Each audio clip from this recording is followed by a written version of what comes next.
evening. I stand before you to be Pratt.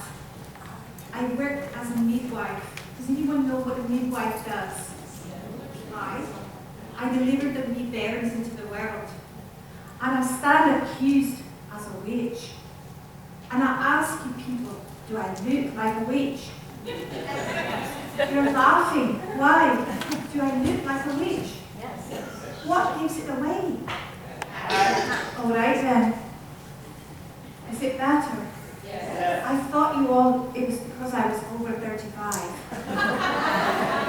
So I stand accused as a witch, but I swear I'm not one. The way we're going to do tonight's talk is, first I'm going to tell you of my own tale of witchcraft in Scotland. And then we'll talk about the witch craze that inflamed Europe in 1560 to 1650, roughly. At the end of the talk, you'll have an opportunity to ask questions. So, my name is Tibby Pratt, and as I said, I'm a midwife, and I am well over 35. Being a midwife and over 35, that is elderly, makes you prime fodder for being accused of being a witch, and that's exactly what happened to me. Where's North Berwick? Well, it's a little east of Edinburgh, on the northeast coast of Scotland. It's a small fishing village. Before I go any further, I have to tell you that our king, King James VI of Scotland, he came to the throne as a wee bairn, and as a consequence of that, his court was filled with intrigues on his life. His own father was blown up with a gunpowder bomb before he was strangled to death. James himself was very studious. He was what you might call today an intellectual. He had rickets, which meant that his bones were somewhat deformed, and so he was very small in stature. He spent his days with his nose in a book, cooking in a book, and was very, very serious and earnest. He wasn't interested in witchcraft. In fact, nowhere in the British Isles before about 1580 were there many people interested in witches. In Denmark, in comparison, they were much less with witches, and that's going to become important, as I'll tell you in a moment. So James VI, at the age of about 23, decided to take a bride, and the bride was going to be Anne of Denmark. She was 14 years old, and he sent a trusted earl over to Denmark to stand in for him as a proxy when they got married, because he couldn't come away from Scotland at that time. Then later, a few months or so, he went to Denmark himself to collect his young bride. Well, they were beset by such storms at sea that the admiral of the ship had never seen before. Such storms seemed to be coming from some supernatural force.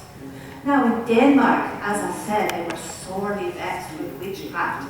They had witches in every hamlet, and some of the Danes began to believe that dark forces were at work causing these storms at sea that were threatening the young king. And around about this time, by coincidence, in North Berwick, where I lived, a young lassie by the name of Gilly Duncan became very, very accomplished at healing with herbs.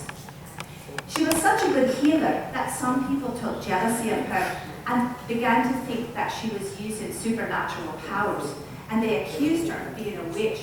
Well, if you find one witch in a place, likely you'll find others. Do you know why? It's because of the interrogations, otherwise known as torture. So they tortured poor Gilly, and before long, she had admitted to being a member of a witchcraft group, and she had accused the schoolmaster, me, other midwives in the village, the cousin of the king himself, Francis, and even the sister-in-law of our local laird, Lord Earl. Many people were accused, and somehow people started to believe that we, witches in Little North Berwick, were actually aligned with Danish witches to bring down the king. So this tiny little village became involved in an international plot on the king's life.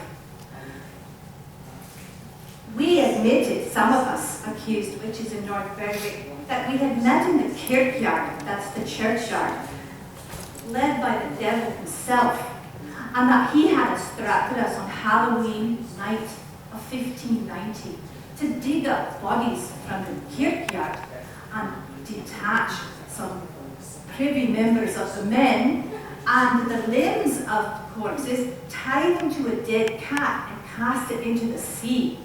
And that's what caused the terrible storms.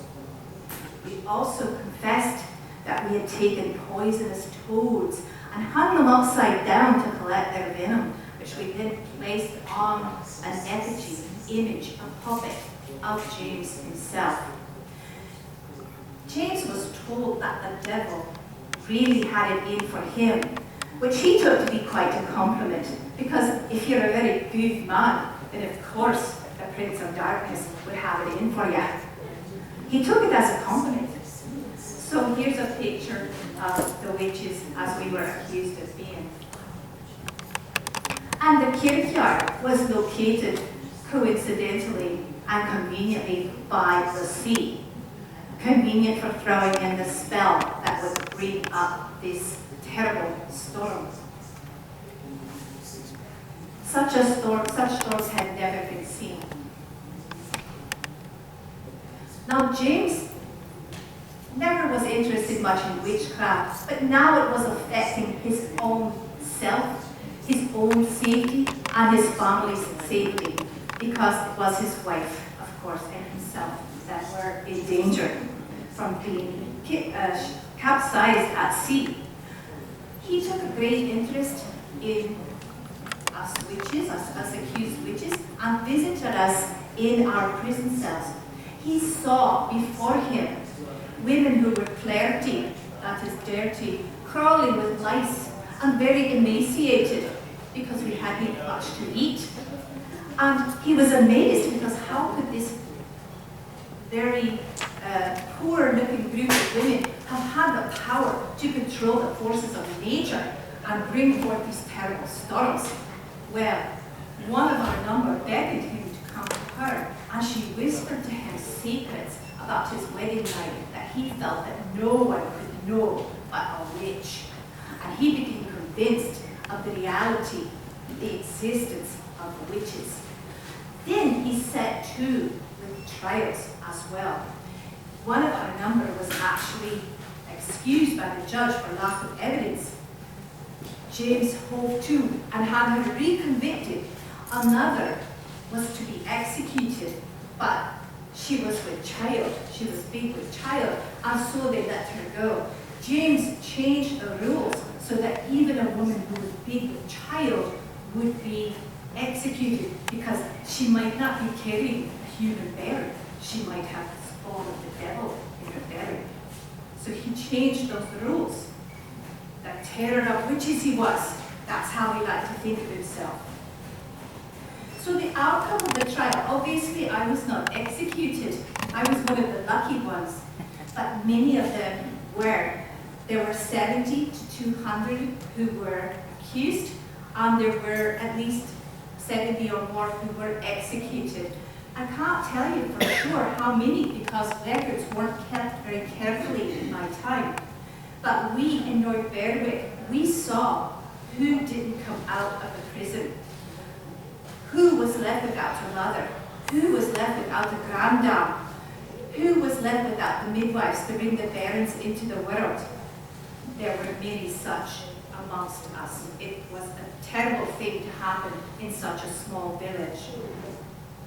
And what happens to James? Well, he fancies himself to be a soldier in God's army, and a few years later, he pens the first tome on demonology in the English language, called demonology, and he's very proud of that fact. He becomes, James VI of Scotland becomes James I of England when he's invited down to take the place of his childless relative upon her death. Does anyone know who that childless relative was? Elizabeth I, exactly.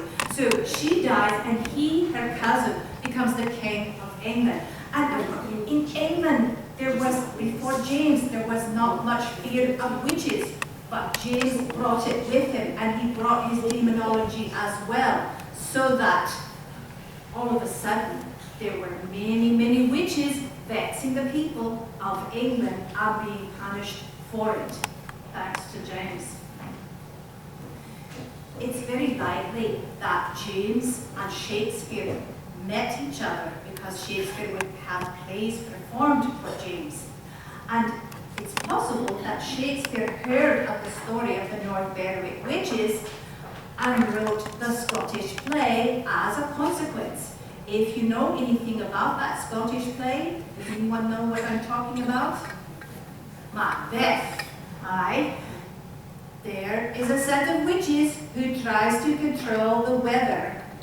I don't know if they use a dead cat, but they try to control the weather and make storms at sea. So it's possible that Macbeth was, to some extent, inspired by us in North Berwick. So that's my little wee story. Let's turn to the rest of Europe.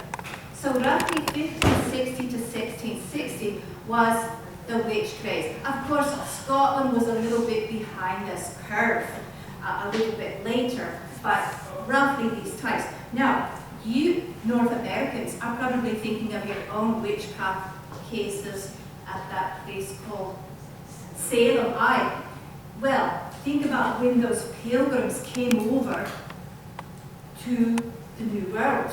They came in well, you tell me, Americans. Does anyone know? 1620. 1620. Ah, exactly. 1620 it was.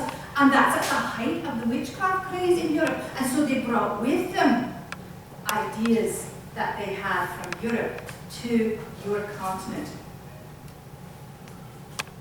So what was it like before the witchcraft craze? Of course, there was plenty of persecuting going on in Europe for religious reasons, but not for witchcraft. Do you know that the Spanish Inquisition only burned 30 witches in all of its long existence? They were much more concerned with other heresies, for example, Jews. That's what they thought, of course. So the medieval church interested itself very little in witchcraft. They thought it was a harmless, or more or less harmless superstition for old ladies, and so they didn't bother with it very much. That's not to say that there wasn't plenty of persecuting going on. For example, there were Albigensians, there were Cathars, there were Adamites who were running around naked, there were Hussites, all sorts of heresies that got you put to the stake or hanged by the neck. You didn't need witchcraft to have lots of persecutions, and that's the way it was. A little later, than medieval times, in England, for example, if you were a Protestant under Queen Mary, that got you put to the stake. Not necessarily for heresy, but for treason. In England under Elizabeth I, much longer reign, if you were a Catholic, it got you persecuted and put to the stake. Again, not as a witch, not for your beliefs, but because of treason. That's what they considered it. So lots, many hundreds of people, thousands of people even, were being persecuted, but not for witchcraft. Well, what changed? Why did they suddenly have this explosion of witchcraft fears all over Europe? Well, it has something to do with this gentleman, Martin Luther. Speaking of laser printers, I have a Halloween joke for you. Why did the black cat cross the road? Because the chicken on the other side had a laser pointer. I'm sorry, I couldn't help it. Okay, so what happened? The Reformation, nobody knows what caused the witchcraft craze. You can read up to 60 different explanations for it, vying for your attention and your vote. Was it fungus in the bread that caused people to hallucinate? Was it a feminist or a patriarchal lash out against feminism in 1590? That's right. There are all kinds of explanations. Some of them make sense, some of them make very little sense. But the one I buy has something to do with this man. It's the Reformation. The Reformation doesn't directly cause the witchcraft craze, but it created a climate. You see, where there was one, now there are two. Where there was one church, now there are two. And they're conflicting with each other. And people are encouraged to root out heterodoxy, to root out heresies, to question themselves and their neighbor as to their rightness of belief. When you have more than one belief, then orthodoxy, true belief, right belief, becomes extremely important. And when you're busy questioning yourself and your neighbor as to her right attitudes and her right activities, then of course you're going to find something wrong in yourself and maybe something wrong in her. I told you I was going to pick on you. You sit in the front. So you become, it creates a climate of distrust. Also, the Catholic areas and the Protestant areas to some extent were vying with each other as to who could be the most holy. And one way you could prove your holiness in a very objective way is how many witches did you kill in your village, and how many did you kill in your village, and so it becomes just a sort of a contest between them. And as a matter of fact, as far as records show, Catholic and Protestant areas persecuted about equally against the witches. And how did the Reformation and the ideas of Martin Luther fly all over Europe? There was another technology. There was a technology that helped this happen. What was that technology? The printing press. They did not need broomsticks to fly. They had the printing press. And in the same way, the ideas about witches could fly over Europe with all of these publications, such as James VI or James I's demonology. There were more demonological texts published in this time than in any other time in history. And they flew with the same wings so that they could become distributed all over. And all the witches in Europe were considered to be doing the same sorts of things because people could read about them in these books. Not normal, everyday people, but people who were in charge, you see, who could read. We lived in a world of wonders. That sounds great, doesn't it? Like Disneyland. Oh no, it wasn't like Disneyland. It meant that we didn't understand the causes of things. Your barley crop was destroyed by hail. What would you put the cause of that? Where would you put the cause of that? Why did it happen to you and not to him? Well, we would all, today it's nature, okay, it's nature. But of course, nothing happens by chance. It has to have a reason. So someone cast a spell on her barley crop so that something happened. What about my cow goes dry? How much easier and better I would feel if I could point to him in the LSU shirt and I could say, he witched my cow. It makes me feel a lot better than to know that I was in my cups all last week so I couldn't milk her. Or that I hadn't given her enough fodder because I was sleeping late. It would make me feel a lot better if it's his fault than if it's my fault.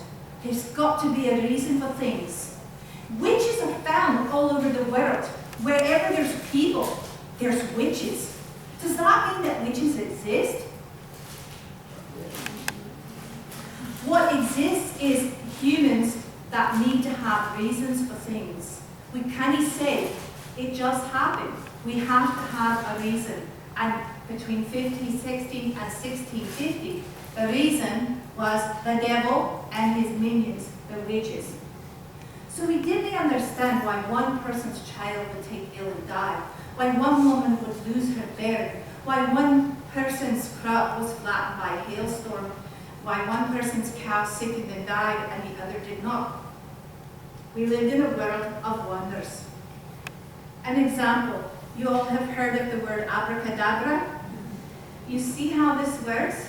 Each line reduced by one letter.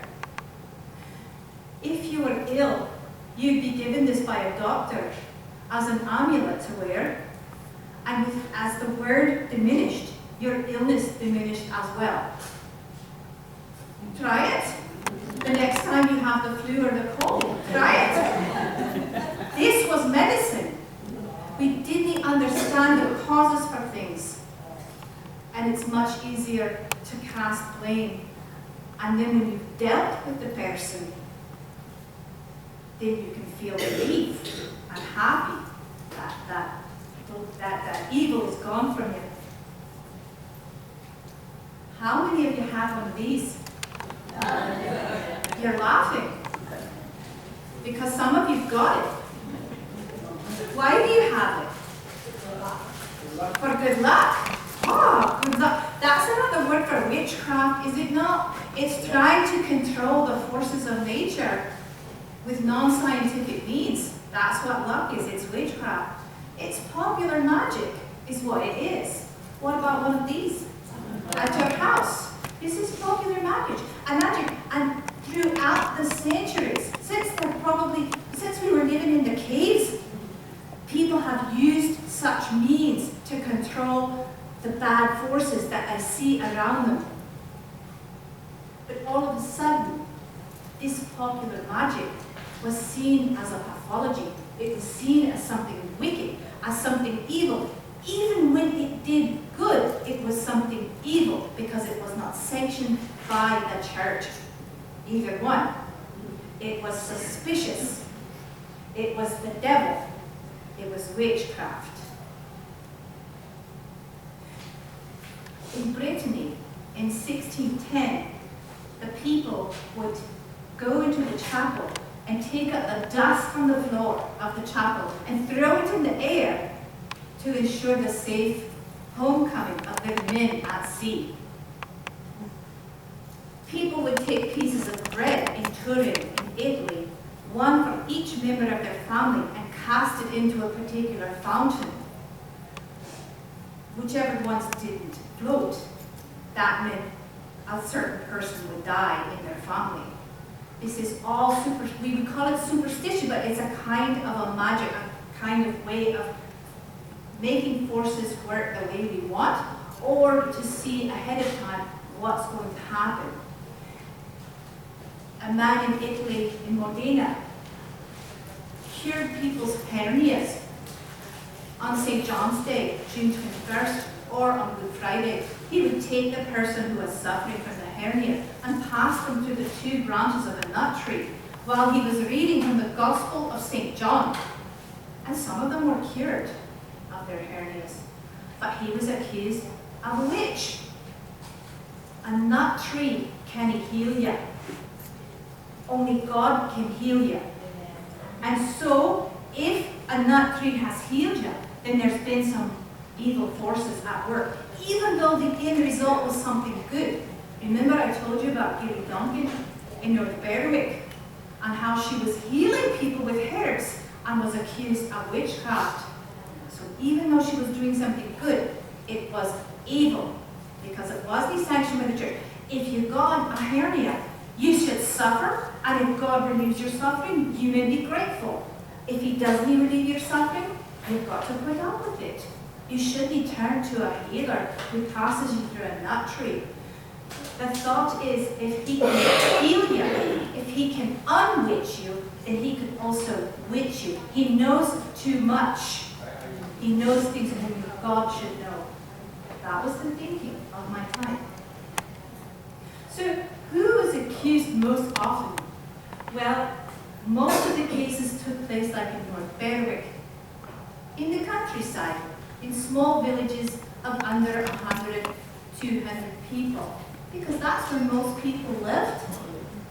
We didn't have an urban society. We did have some big cities, but for the most part, people lived in the countryside. Now, I want you to think about what it would be like to live in a village of 100, 150 people.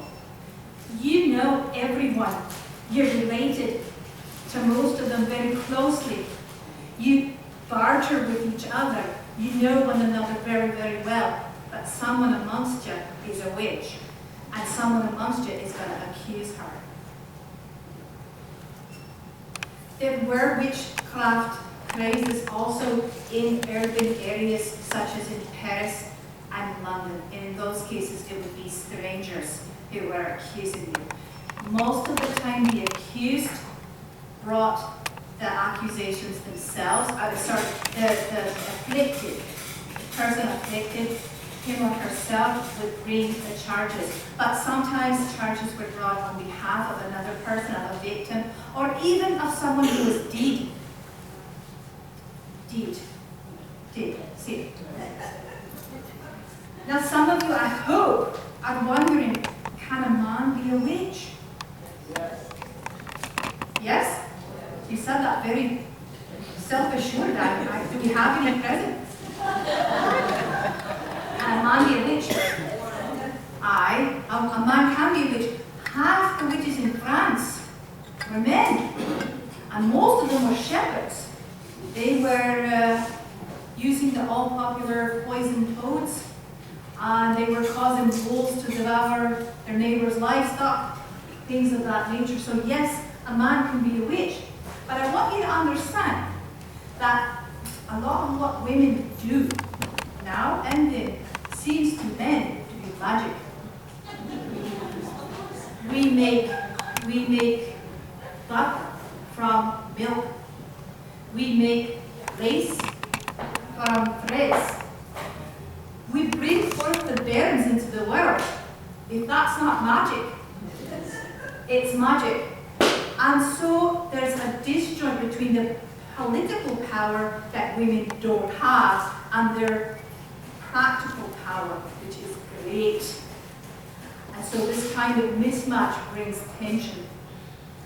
And 80% of the people accused are females. Who in here is over the age of 35? Okay, so you're elderly. Again, most of them are elderly. Widows. Why widows? Well, if you're a poor widow, you're widowed at the age of 40 or 50. If you're poor, it means that you're going to have to live with your children, and you're going to be, to some extent, another mouth to feed. You're going to be a bit of a burden to them. If you're wealthy and you're a widow, that means you have control over property. And there's again a mismatch between the ideal of a submissive woman and a woman who actually has power because she's got the property and she doesn't have a male protector to keep her safe. So a widow, many accused are somehow unpleasant or ill-liked in their communities. Having red hair is dangerous. Tight-fisted, not generous, being cantankerous, being grumpy. These things are also problematic. Samuel Johnson said, this is a later quote after the witch craze is finished, but he said, nature has given women so much power that the law has very wisely given them little. So even at 100 years after the witch craze is finished, someone is recognizing that there's this mismatch between what women can do and the amount of power that they have legally. What would bring someone to accuse someone of witchery? Well, it could go something like, Goodwife Robertson's cat stray onto the property of Goodwife Smith. Goodwife Robertson is a cantankerous person in general, and Goodwife Smith is upset. Well, as it happens, around about the same time, Goodwife Smith's young son falls into the mill race and is drowned, and their daughters both take sick. Well, she starts to say, well, I wonder if Goodwife Robertson had something to do with it. I've heard she has powers. And then you come and say the same. Oh yes, I have heard that someone else said the same thing. And then, before you know it, you've got a witchcraft case going on. Witches could be accused of causing illness. Now, if you have a natural illness, if you go to the doctor and he prescribes an abracadabra amulet, then you'll get better. But if a witch has caused it, then no treatment is going to help you. You're going to be very sick, and the sickness comes on suddenly and may not resemble any other sickness that anyone's ever seen before. Of course, we already know you could be accused of raising storms, sending wolves to kill livestock. This was a very common one, especially in France. Stealing the milk from the cows, spoiling the beer and the butter. We didn't understand how these things, we knew how to make beer and butter, but things can happen in this process and they don't turn out. Must be witchcraft. Wrecking fertility. Fertility is the main thing that witches are after. What kind? Not just the fertility of humans, but the fertility of livestock and the fertility of crops. Of course we understood how a woman comes to have a bairn in her belly. The man comes to her and he has a wee bairn in him and he passes it to her. We knew that. But we didn't understand why one woman might never come to be big belly, but another one has 6 children. That we couldn't explain, and that we might attribute to witchcraft. How many were executed? Well, it's just as I told you in North Berwick. No one really knows the answer to this. Records were not kept, or if they were kept, they've been destroyed. And if you think that's odd, in your own cases in Salem, the trials, the transcripts, much of that is gone. You know the general details, but there's lots of material that's been lost, and that's on your own continent. And that's not such a very long time ago. Sometimes you'll read in literature from the 1970s that there were 9 million witches executed. That's a really high figure. That's not true. That was a figure that was brought by people who were extrapolating from one particular instance and extrapolating quite incorrectly. But it did seem at the time, to the people of my time, that witches were multiplying upon the earth as worms in a garden. It's more likely that there were 50 to 100,000 who were executed, probably easily 250,000 who were accused. I want you to think about how many people would be involved in a particular case. You have the witch herself, the person who accused her, the prosecutor, the judge, the jailers, if she's going to be executed, an executioner, and all of you to watch, because this was a spectacle, and there weren't many. You didn't have Netflix, and so there weren't many spectacles to watch, and so it was a community-wide event. The threat was seen as enormous, and the response had to be enormous as well.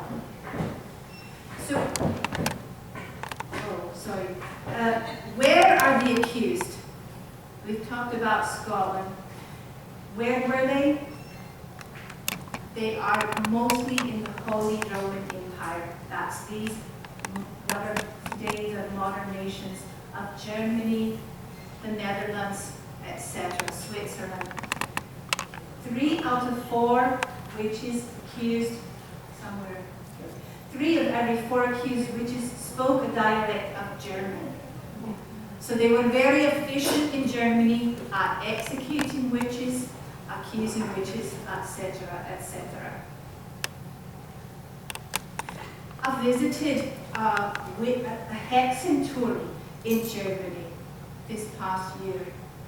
This is a Hexenturm. It's a witch tower where witches were kept to keep them away from the populace and while they were awaiting their trials.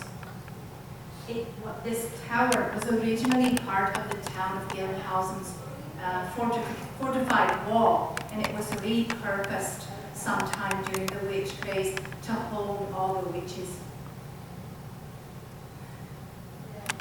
There I am looking out of the window, or a window of this witch tower. Imagine what it would be like at the time. You can see the thickness of the walls. It's really cold and you're really secure in there. You can't get out. And you're looking out on the town. Looking out, perhaps seeing your own rooftop where your family is, but you're so far away and threatened with death.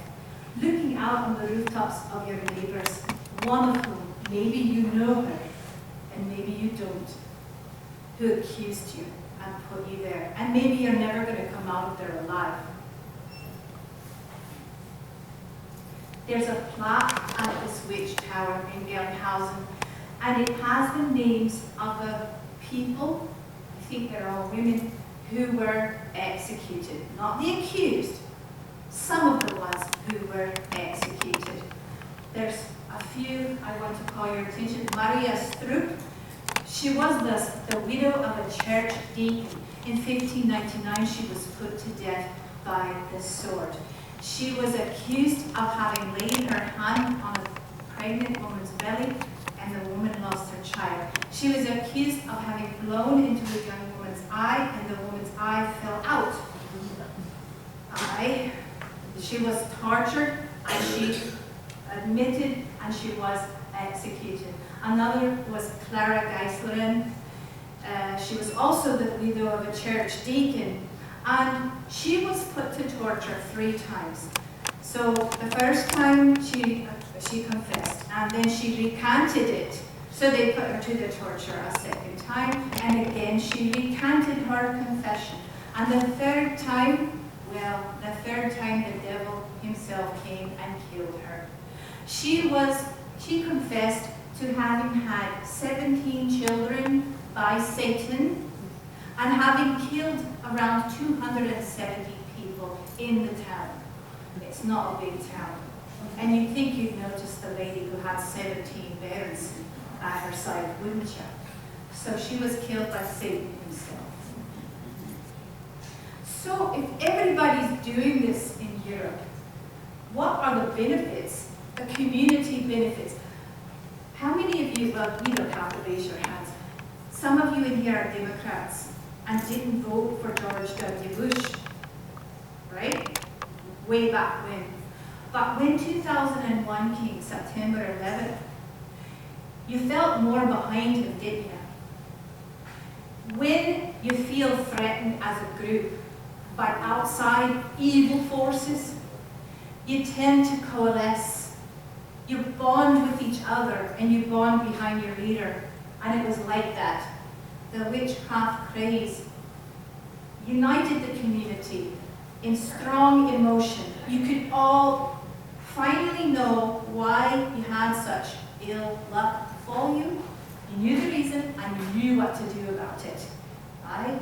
So, and everybody felt the same way as you, except the poor accused, of course. But you could feel bonded by this strong emotion. And then when she's been dealt with, either by execution or banishment, or if perchance they find she was innocent, you can go back to your homes and feel relief that the problem is no longer in your midst. So the executions in England and in the British Isles was normally by hanging. In the continent, it was much more common to burn witches.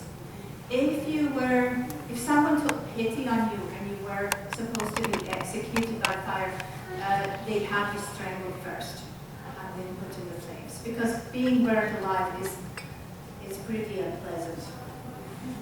Why fire? It's a spectacle. It's hard to miss flames in the marketplace with someone upon it. And it's a deterrent because it's very horrible. It's awful. It's iconic. The flames represent the flames of hell. And so it has that nice iconicity. And it's practical. You can't bury a witch if you were to hang them all. Where would you put all those bodies? You can't put them in the kirkyard. You can't put them in the churchyard, in the cemetery. So they're going to cause a sanitary threat. But if you burn them, there won't be much left. So it was a practical way. These witches in Switzerland are being burned on a ladder. A really quick way of doing away with multiple individuals at once. So all of a sudden, around the year 1600, witches are starting to confess that they've gone to a witches' Sabbath. And this was supposed to be a total perversion of a Catholic or a Protestant church service. So that everything that was done by God in the church service is now done by the devil. You eat certain foods, just as you do in the Catholic Mass. You say certain prayers, maybe they're going to be said backwards instead of forwards. A perversion of the regular becomes witchcraft. So why are all these witches all of a sudden confessing to go to the Sabbath, witches' Sabbath? Well, it wasn't because they were. It's because of the literature that was being distributed. People got it into their heads who were writing these demonological texts, these handbooks, that that's what witches did, that they were basically doing the opposite of the Christian practice. And so the people interrogating the witches, the accused, would ask questions like, when the devil appeared to you at the Black Sabbath, how did he look? And so you got these leading questions, and so you would always answer, yes, he appeared this way and that way. And that's why it seemed that all of a sudden, every witch in Europe was attending witches' Sabbath.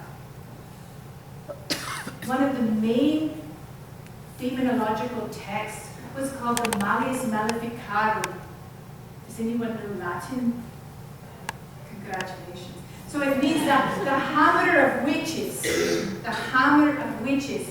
And it was first published in 1486. It was written by two German Dominican friars, but it was reprinted 40 plus times in the 16th century.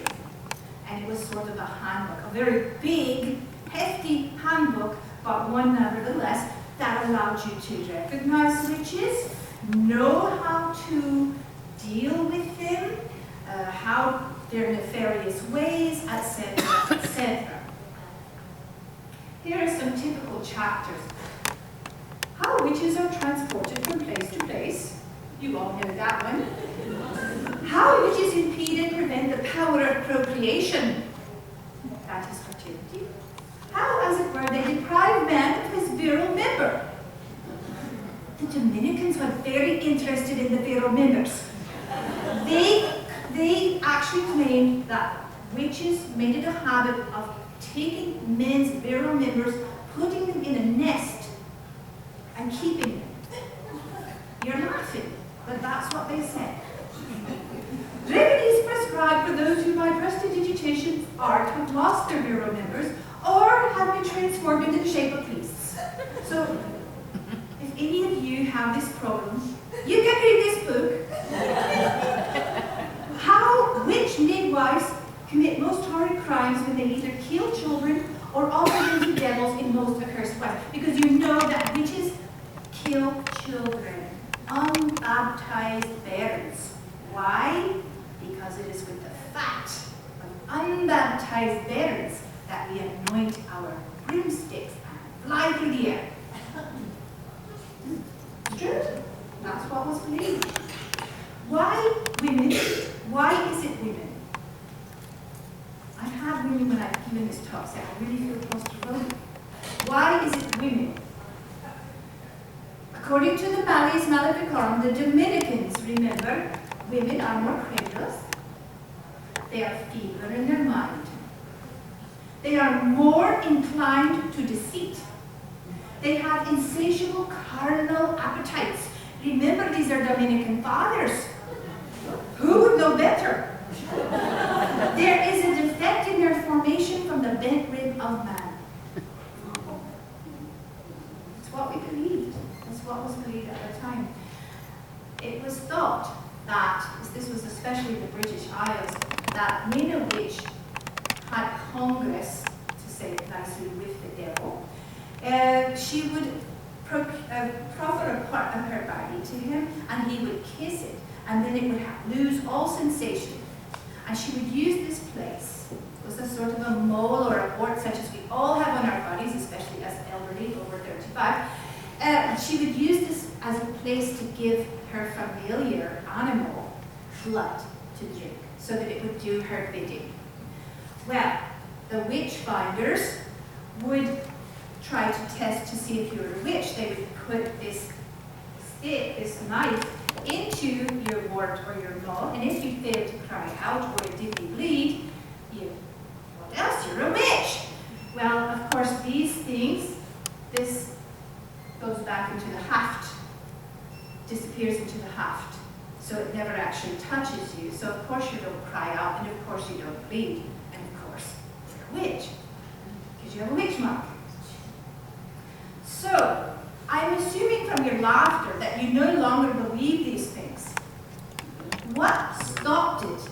What made it stop? Well, lots of things. Some of the wealthy started to be accused, and they had more resources to fight. Political power and control started to become more centralized, which meant that there were more demands made for evidence against accused people and less use of torture. I'm assuming that you don't use torture today, so the beginnings of that are in this time. And when you stop torturing people, they stop admitting that they had congress with the devil and kept pharaoh members in a nest and fed them with blood. They stopped doing that altogether. The other thing is that the Enlightenment began. The Enlightenment actually started in 1637 with the publication of René Descartes' whatever it's called, on method, I think it's called, where he started the belief or the tradition of scientific investigation, making a hypothesis and testing it. And if I say that this is what happens when I test and you do the same, it should happen the same for both of us. Scientific method began. And all this business about the witches doing this and that, controlling storms and causing hailstorms and wrecking fertility, all of that flies away when you start to submit it to the scientific method. And so thank goodness today we no longer have these beliefs.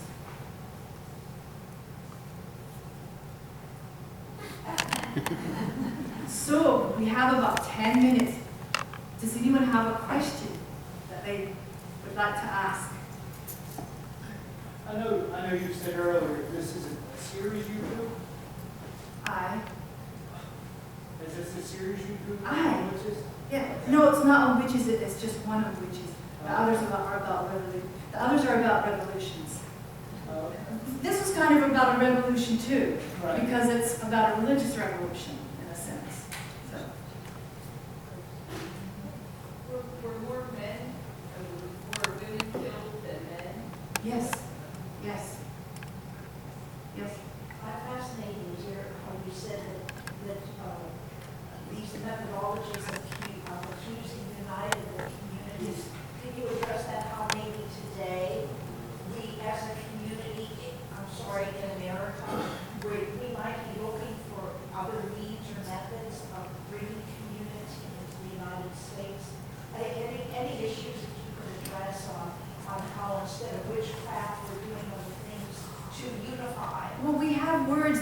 witch hunt. I mean, when you think about witch hunt, I believe our president has talked about witch hunts. McCarthy, back in the 40s and 50s, talks about witch hunts. We have words like demonize. It doesn't mean literally believing that that group of people has cloven hooves and horns, although it sometimes does. My father had never left his small village in North Carolina as a youth and went to see, I think he went to see a Catholic or a Jew give a talk or something, and he was literally surprised that the guy looked just like everybody else. You couldn't just go, okay, that's the Catholic because he's got a little horn or whatever. We have these words because we tend to do this. This is another human tendency that is in all of us to look at the other and, you know, make them be evil or, you know, avoid them, and you're afraid of them and you don't understand them, etc. Yes, Rich? Talk to your belly about this and unite people by the thread of outside here. Okay. And if this is describing about this. Of course, because we're all humans. We've always been human. So, yes. I was curious, you saying that some people, that once they got with the witch, supposedly everything would be fine. What happens when they suddenly realize things weren't fine? They assumed it was a witch, or they were questioning. Well, if it was between 1560 and 1660, they might assume that it was, you know, we didn't get rid of all the witches, something like that. Did they feel terribly downcast when their hailstorms still came and ships still got lost to sea? Maybe. Yes. Yes. You talked about the blade and the wart. Were there other tests to determine if someone was a witch? Absolutely. This was especially in England. You could throw her in the water. Now, because water is used in the rite of baptism, water is sacred. And so if she sank, she was a good woman and not a witch. She would also be a deed woman, but she would not be a witch. If she floated, the water was rejecting her, ergo, a witch. So there were all kinds of ways. It could be anything from, they would shave you. They would shave all over to see about the witch's marks. If you were accused, you'd have to be brought in backwards so that you couldn't give the evil eye. Just all kinds of stuff from the Malleus Maleficarum. If you want to read it, it'll tell you all about how to recognize who might be a witch. Yes. Is there a copy here in the library? Mark, is there a copy here in the library? Not a chance. There is, but it's in Latin. Yes, somebody else had a question? I was just thinking about some of the symbols that you would associate with craft or The pentagram? people are actually protection against that. Absolutely, yes. Well, there are protectors against the evil eye that look like eyes from southern Italy, absolutely. The malocchia, that's very dangerous. The pentagram, that is something that I don't think is even addressed before 1950. That's an Aleister Crowley thing. That's a modern kind of thing. You know, when you think about it, there's really, what is a witch anyway? A witch is somebody who controls nature by unnatural means, right? And you could see that as something evil. But you could also think of a witch as being somebody who is practicing a non-Christian, a pagan, a pre-Christian kind of religion. And in that sense, there really were, and maybe still are, witches. The pentagram thing is definitely a modern sort of idea. It goes with the witches' Sabbath idea of witches pervert everything that's good and blessed and holy, so that if Christians use a cross, they have to have a symbol too, which looks like the pentagram. Yes? If you have time, if you can address Ouija boards or even why the KKK, you know, what they do today.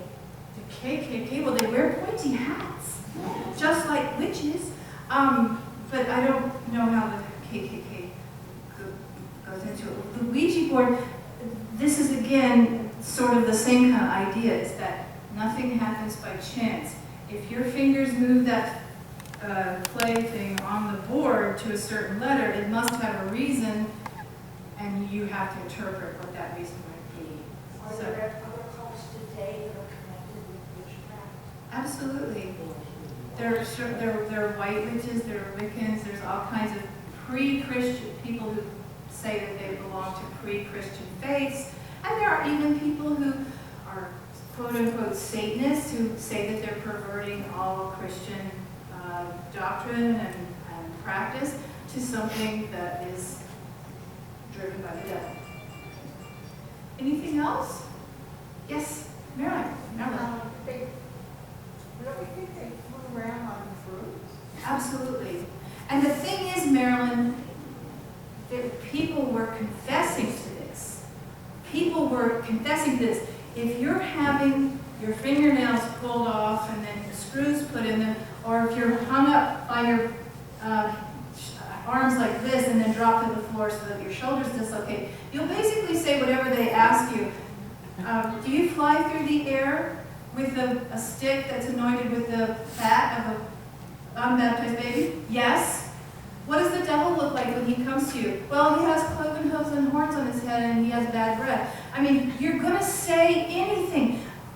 There's all kinds of explanations as to why people really confessed to all this stuff. It could have been hallucinogens, it could have been false memory syndrome, all kinds of different explanations, and it could just be that you were interrogated and you just confessed to anything. What was it that you asked? Did they really believe that? Yes. This textbook, the Malleus Maleficarum, was the most widely read text, and it says all kinds of things that are even less believable than flying around on the broomsticks. In Sweden, they actually put crosses into the wood of a broomstick. They may still do this today, so that a witch couldn't use it. It's really serious. Anything else? All right then.